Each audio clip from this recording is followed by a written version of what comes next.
Hello and welcome to this next video demonstrating the use of EMC Data Protection Advisor version 6. In this instance, we'll be looking at the implementation of DPA in a clustered environment. As always, please refer to the full supporting documentation at the location shown, with particular reference to the Installation and Administration Guide and the white paper DPA 6 Deployment Architecture Guide. There are a number of key essentials to be understood before considering implementation of DPA application clustering. First of all, you must ask yourself, is DPA application clustering really required? DPA application clustering is provided for purposes of scalability. That is, where there is a requirement to share workload over multiple servers in larger or expanding environments. DPA clustering does not provide for high availability services. It is also to be noted that the DPA data store may not be clustered. A separate technology for data store replication is provided, and this is further discussed and described in the Deployment Architecture Guide. In order to manage resources speedily and effectively, EMC recommends that DPA is implemented in a virtual environment. Where this is done, it's also recommended that each application server host in a cluster be provisioned on a discrete ESX host. This will allow for speedier recovery in the event of hardware failure. Regarding licenses, please be aware that no additional licenses are required for DPA cluster implementation. On sizing, each application server, be it a master or a slave, should be sized identically according to the recommendations of the DPA sizing estimator. This will ensure that in the event of any hardware failure or failures, a single application server can continue to offer a service, albeit with perhaps reduced performance. There are a couple of networking prerequisites for the implementation of DPA clustering. A dedicated UDP multicast enabled VLAN should be provided for the DPA application servers. A UDP address is provided, but if there is any conflict with existing applications, if it is not a dedicated LAN, then the UDP multicast address may be changed. Secondly, a hardware load balancing switch must be provided for the DPA application server cluster. While software-based load balancing switches have been tried, the performance of these has been found to be compromised. EMC makes no recommendation regarding the vendor of the switch provided, nor does EMC provide any recommendation regarding the algorithms used for load balancing. A shared folder is required for reporting purposes and must be provided across all application nodes, both master and slaves. This folder can be located anywhere, as long as it is visible to the application nodes. In this demo, we've placed the shared folder on the data store host purely for convenience. Depending upon utilization, the folder may be quite large, and you may wish to start with something like 5 GB. A username and password is required for authentication, and this will be requested during the installation of the application nodes. And finally, use of an NFS mounted share is not recommended. So let's now take a very quick spin around the schematic showing the implementation of the DPA application cluster. So from the corporate network, let's first of all provision our dedicated VLAN, which must be UDP multicast enabled. Let's add to this a hardware load balancing switch, and then we can start installing our servers on our pre-provisioned virtual machines. Starting with the data store. We can then install our first application server, which will be the master, and then one or more application server slaves. Don't forget the installation sequence, installing the data store first, followed by the application master, followed by the application slave or slaves. Additionally and optionally, you may wish to implement data store replication by installing a data store replication slave to the data store master. The implementation of data store replication is not covered in this video. Okay, let's demo. Let's start with a partially installed DPA data store, and we are at the panel requiring the data store listening address. We are offered 3 addresses in this particular instance, but please remember that if you use IPv4, then IPv4 should be used exclusively throughout the implementation. Similarly with IPv6. In this instance, we'll select the IPv4 address and click Next.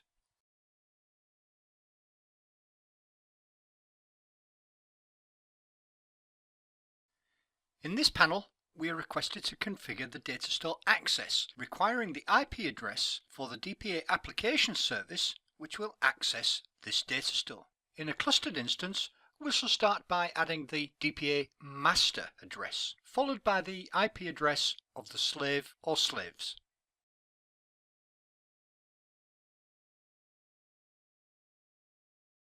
An agent is installed as part of the data store installation.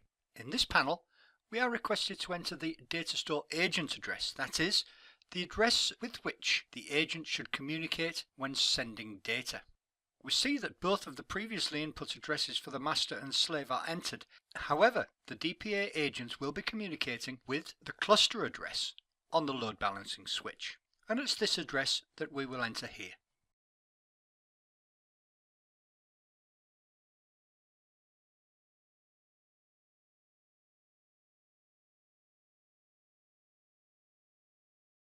Following the installation of the data store, let's just check the status with the DPA ds status command. And we can see that the status of the data store service is running. Before continuing with the installation of the application nodes, we must first make an adjustment to the tuning of the data store to reflect the number of slaves to be installed. As a rule, there are 150 connections available to the data store, but in a clustered environment, we must multiply this by the number of application nodes including master and slaves. In this cluster, we are installing a master and a slave, giving us 2 hosts. So let's make the adjustment. The required command is DPA ds-tune with the options ---- connections. The requirement is that we take the number of nodes within the cluster and multiply by 150, in this case giving us 300. And we must also specify the total amount of memory available on the data store, in this case 8 GB. So let's issue this command. We are required to confirm the amount of memory, and the tuning of the data store has been completed successfully. Note that following this tuning, we will require to restart the data store service. So let's do this now. So moving on now to the host, which is to become the master server within the DPA cluster, let's initiate the installer and speed to a point where we are required to enter some cluster-specific information. At this point, you are asked where you wish to install DPA. You are offered a default of C program files EMC DPA, and this would normally be acceptable. However, if you choose to install DPA in an alternate location, then you must ensure that both the master and all slaves are installed in the same location on each of the hosts. Elect to install the application service, and in this panel, check the Show Advanced Installation Options checkbox.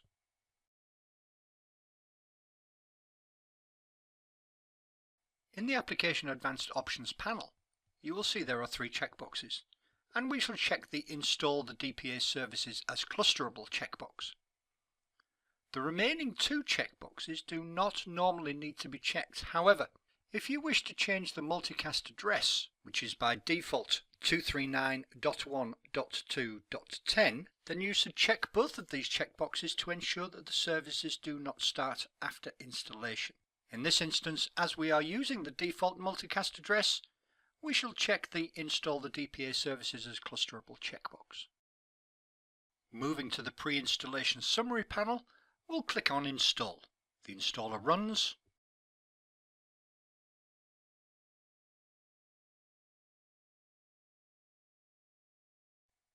and the installer completes. We must now enter the data store address for the data store with which we wish to connect. Note that if we are implementing data store replication and we have both data store master and data store slaves available, then it is the data store master address which we are required to enter here.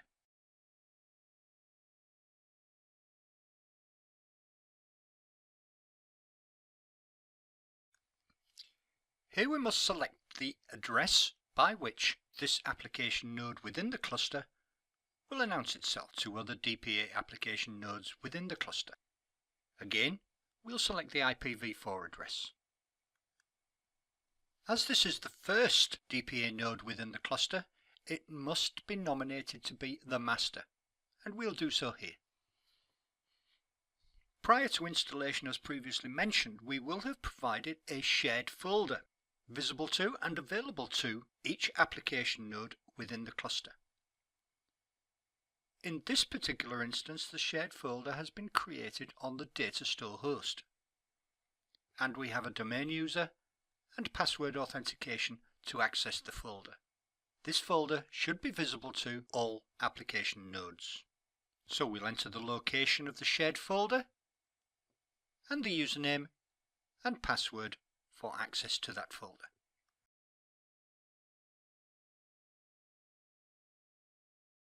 No further agent configuration should be required at this stage, so we'll move on. As we saw during the installation of the data store, we are required to enter the address with which the agents installed on this host will communicate with the server itself through the cluster address. So here we'll enter the address of the load balancing switch. On completion, click Done. Before moving on to installing the slave, we must first check that the services required in support of the master server have indeed started correctly and fully. We may do this by navigating in Windows Explorer to the Services Application folder of the installation folder and checking the file names which currently are showing is deploying. Once the installation is complete, these file names will change to a deployed suffix. We may also check in a command window by running the command DPA service status and checking the output to show that the service is running and the installation has fully completed.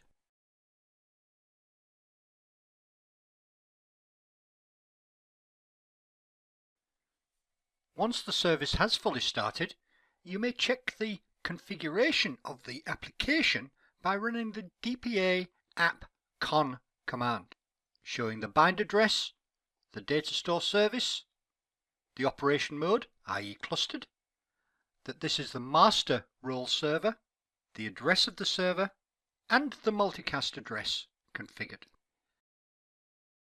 Our master DPA application server is now fully installed and running, and we will now move on to install the first of the slaves associated with this cluster. Again, we'll zip through the opening panels until we reach the first of the cluster specific panes. So we are again installing as an application service, and again we'll select the Show Advanced Installation options, choosing to install the DPA services as clusterable, moving through the pre-installation summary,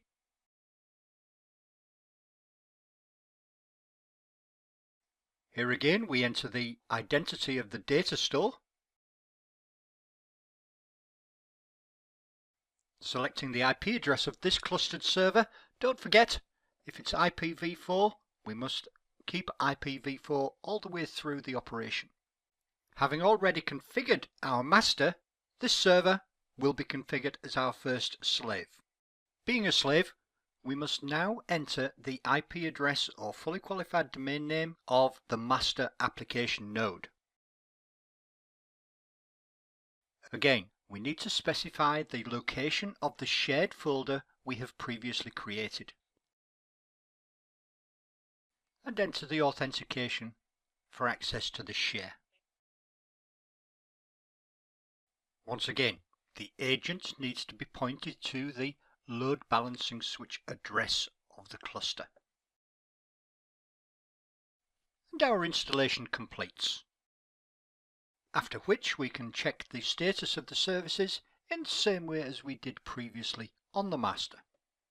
And we can check the configuration of this slave by issuing the DPA Application command again. You will notice that this cluster role is now shown as a slave and that the master address is shown correctly. And finally, In the logs folder of both the master and slave application servers, check the server.log file. In the respective log files on each of the master and slaves, you will find the appropriate text indicating a successful start to the clustering services. And as a final physical check, once data is available within DPA, you may run a DPA report on both master server and slave or slave servers to ensure that publishing access to the shared folder is working correctly. This now completes the installation of the DPA application cluster, but you may of course wish to install further slaves, up to a maximum of 3 slaves.